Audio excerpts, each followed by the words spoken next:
There's a legend that in ancient times China was a world of Tao, kind of like what's left in the classic of mountains and seas. But as time went on, a tradition developed.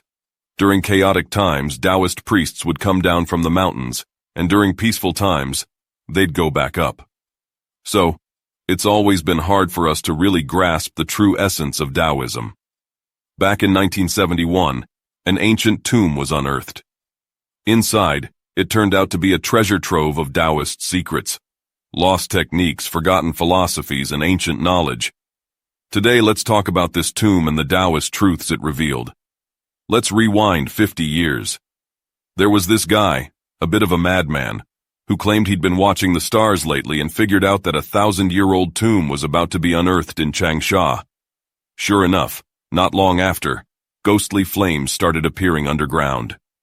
One day, while digging out an air raid shelter, a half-meter-high blue flame shot up from the ground. A military officer scoffed, "Stop with the superstition. It's probably an old ammo dump, maybe left from the 1940 Battle of Changsha." They were ready to keep digging when the museum director rushed to the scene. He pointed out that Changsha is full of ancient tombs and has always been a hotspot for tomb raiders. Maybe that crazy guy actually knew something. The director also said that this type of fire phenomenon was documented in the ancient tomb chronicles of Yueyang. The book talks about how, during the Yuan dynasty, a group of potters tried to raid a tomb. Suddenly, the tunnel started making strange noises, and then a burst of phosphorus fire shot 16 meters through it, turning the tunnel into a fiery furnace and killing all the potters. After the Yuan dynasty, these fire pit tombs pretty much disappeared, and no modern archaeologist had ever seen one. About 20 years ago, the renowned archaeologist Xia Nai inspected this area and suggested there was a Han Dynasty tomb beneath. If that's true, this tomb had been sealed for over 2,000 years without a single leak. Now that it started leaking, it's time for an emergency excavation. As soon as word got out about the tomb being excavated, the crazy guy ran all over Changsha, dancing and urging people to come help with the dig. This tomb was none other than the famous Mawangdui. At the time, China was going through a major political movement, and resources were super limited. There wasn't even enough to put together a proper archaeological team. Most people didn't have much awareness of protecting cultural relics back then, and many of the folks who showed up to help dig were actually former tomb raiders from around Changsha. What they found inside the tomb? Absolutely mind-blowing. First, there was a 1,000-year-old female corpse that hadn't decayed at all. The moment it was unearthed, she looked incredibly lifelike, almost like she was still alive. The way she looks now is because of oxidation after she was exposed to air. Then there was a bowl of lotus root soup, stored in 7 containers for over 2,000 years. When they opened it, the lotus slices were still floating in the soup, but in the time it took to snap a photo, the slices dissolved into a muddy mess. They also uncovered lacquerware that had been buried for more than 2,000 years, and it still looks brand new to this day. And let's not forget the 2 pieces of fine silk clothing. When folded up, they could fit inside a matchbox. On and on, the discoveries kept coming, each one showcasing lost Taoist craftsmanship that modern technology still can't replicate. Later on, researchers confirmed that Mawangdui had 3 tombs. The largest and most luxurious one belonged to Xinjui, the 1,000-year-old lady whose body didn't decay. The smallest and most modest tomb belonged to Li Kang, a Taoist master who helped Liu Bang defeat Xiang Yu. Xinjui was one of his concubines. The middle tomb was for Li Kang's son. Fun fact, the Li surname is one of the most authentic Taoist names. Laozi's surname was also Li. His full name was Li Zhen.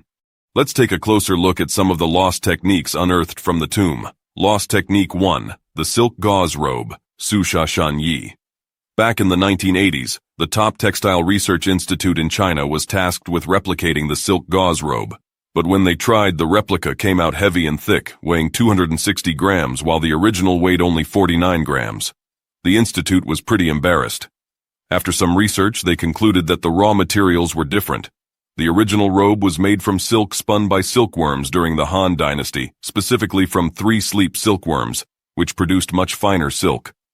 Modern silkworms are 4 sleep, and their silk is much thicker, so it was impossible to replicate the original. It took them nearly 10 years to breed a new generation of 3 sleep silkworms that could produce the finer silk.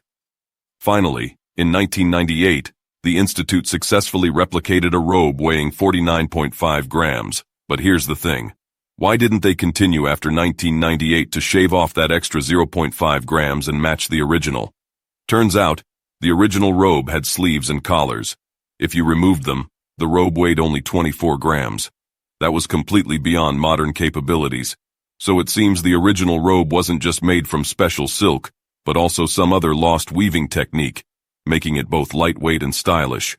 Taoism is all about elegance and taste, after all. Some experts even speculate that the two robes might have been Xinjue's favorite lingerie. Today, just one of these silk robes is valued at around $300 million, making it one of China's top-tier national treasures that cannot leave the country. There were originally two robes when they were unearthed. The other robe, even lighter at 48 grams, was stolen by a foolish thief in 1983, who ended up burning it to ashes and flushing the remains down a drain. Lost Technique 2, the Anti-Decaying tomb. Changsha has always been a very wet area, kind of like a swamp. If you bury a steel bar in the ground today, it'll start rusting within 3 months. But the tomb of Xinjue, buried for over 2,000 years, didn't decay at all. It was sealed in 165 BC and wasn't opened until 1971, 2,136 years later. Even more incredible, the tomb was still filled with flammable gas. That means, for 2,136 years, hardly a single water molecule had entered the tomb. This anti-decaying technology, viewed with today's science, is made up of 3 layers. 1. The first layer is a meter-thick white plaster, similar to asphalt, which is very water-resistant. 2. The second layer is half a meter of graphite carbon, similar to bamboo charcoal, which is great at absorbing moisture. 3. The third layer is the flammable gas, used to keep out moisture and prevent tomb raiders. If it weren't for the fact that many people saw the gas catching fire in 1971, not many would believe ancient people could seal gas inside a tomb for 2,000 years. It's a shame that before the gas disappeared, archaeologists didn't manage to collect more samples of it. Even with modern technology and materials, experts aren't confident they could replicate this preservation technique for another 2,000 years. One of the lacquer boxes found in the tomb looked as if it had been made yesterday, extremely shiny. In the 1980s, when China showcased it abroad, many people doubted it was a genuine artifact and suspected it might be a museum replica. They couldn't believe something from 2,000 years ago could look so pristine. Even more amazing was the bowl of lotus root soup found in one of the lacquer boxes.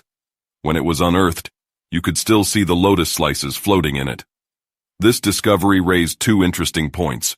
1. Changsha really is a lucky spot. There's been no major earthquakes there for over 2,000 years, or else the soup would have spilled long ago.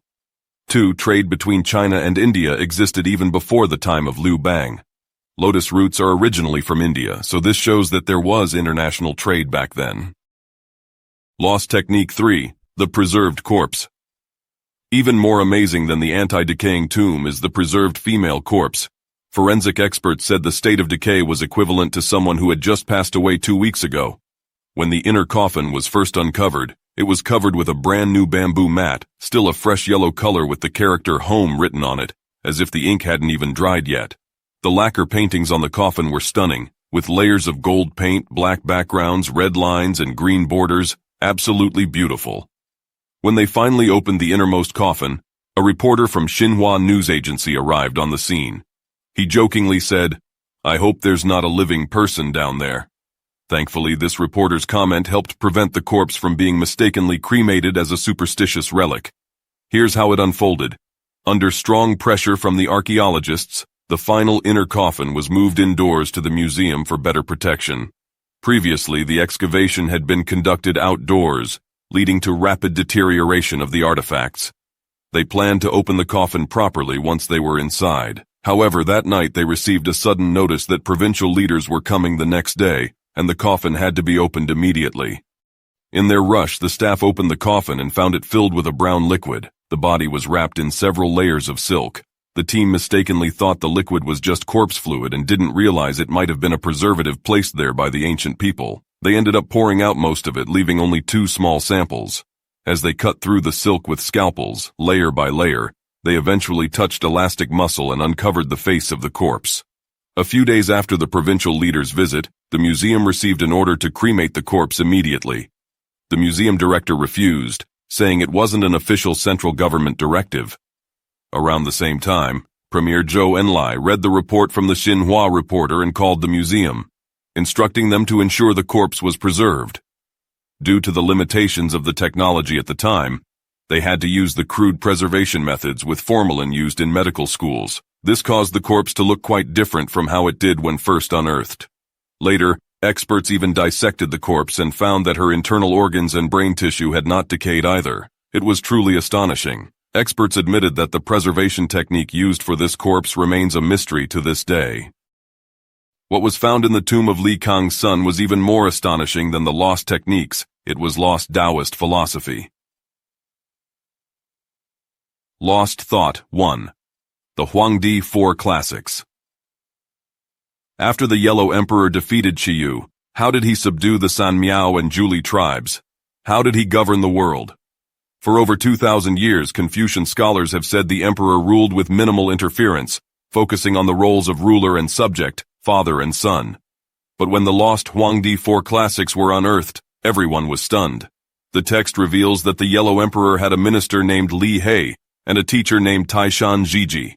Taishan Jiji told Li He that, during the battle with Qiyu, the Yellow Emperor captured Qiyu and then skinned him to make a target for archery practice. Those who hit the target often were rewarded. Qiyu's hair and head were made into a flag, raised high for everyone to see. Qiyu's stomach was filled with straw and turned into a football for people to play with, and those who played well were also rewarded.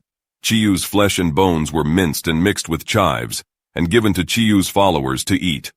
The emperor also decreed, henceforth, anyone who broke my laws, refused to eat the chives I provided, disrupted the people's hearts, or went against my thoughts would face the same fate as Qiyu. Anyone who secretly discarded the chives, made their own laws, disturbed the people's hearts or defied my thoughts would be dealt with accordingly. Taishan Jiji called this Zhengluan, meaning correcting chaos. Qiyu's fate was a result of his past brutality, akin to how a full moon must wane. By acting this way, the emperor followed the Tao, ensuring that Qiyu's fate was a reflection of his own actions. Later, Li He passed on this philosophy to the emperor's grandson, Zhuanshu.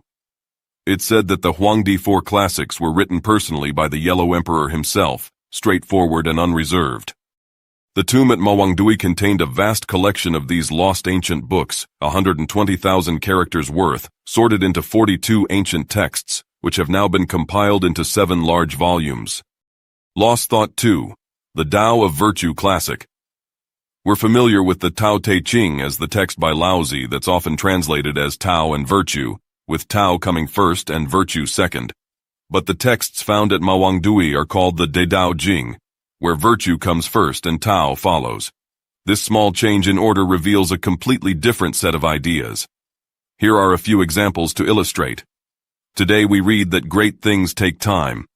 The Mawangdui text says, great things happen naturally, suggesting that if you're truly great, you don't need to force it or wait for someone else to make you great. Our current texts say, bent wood will straighten, a crooked path will lead straight, meaning that compromises or bending might ultimately preserve integrity or lead to a positive outcome.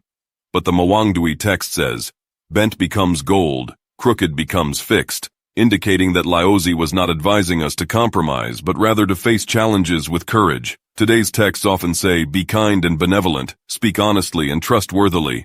However, the Mawangdui text reads, give what is true and trustworthy. When reading Zhuangzi, we find that he was critical of virtues like benevolence, seeing them as misleading concepts created by sages to obscure the Tao.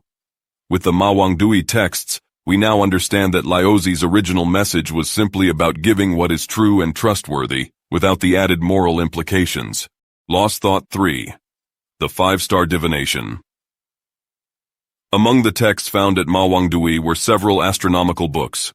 According to a book compiled by a French scientist, there are 2 significant works, the 5-Star Divination and Miscellaneous Predictions of Astronomical Phenomena. These texts are like time-traveling astronomy books. The 5-Star Divination meticulously records the movements of the 5 planets, wood, metal, fire, earth, and water. When compared with today's data, there's only a 0.43-day difference over 580 days.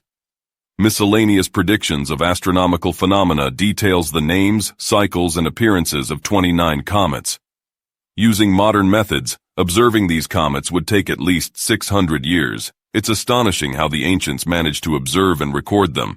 Even more remarkable is that the descriptions of these comets match almost perfectly with modern astronomical observations made with telescopes. If this had happened with the Maya, it would have been seen as compelling evidence of ancient extraterrestrial influence. Interestingly, there's also a T-shaped diagram on the coffin of Lady Xin, depicting the three realms of heaven, earth, and humanity. This is somewhat similar to a depiction of rockets found on the coffin of the Maya king Pakal II. The French scientist notes that, based on astronomical records, Chinese history must be much older than the 5,000 years traditionally accepted. The most intriguing part is that the five-star divination and miscellaneous predictions of astronomical phenomena are not just about astronomical data, but also include astrological predictions.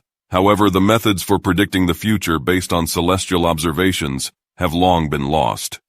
Lost practice, the art of bedroom techniques. A traditional Chinese practice focused on sexual techniques and intimacy. Among the texts from Mawangdui is a book called The Harmony of Yin and Yang, which describes 10 different positions. Like a tiger, remain hidden and move slowly, emphasizing the importance of foreplay and mood. Like a cicada, involves using the index finger deeply, which is for you to imagine. Like a caterpillar, move your body and touch areas that resemble the sharp edges of a barn. Like a grasshopper, stretch out your body. Like a monkey, like a toad, like a fish mouth. If you're really stuck, just use your imagination. These descriptions aren't just about the positions themselves, they are connected to deep, profound principles of Taoism. Another book from the Mawangdui texts, The Supreme Way of the World, is a dialogue with the Yellow Emperor. It elevates these descriptions to the level of the highest Tao. Today, discussing such lost knowledge might make people uncomfortable, but in ancient China, Taoists were meticulously studying these principles with a rigorous scientific approach.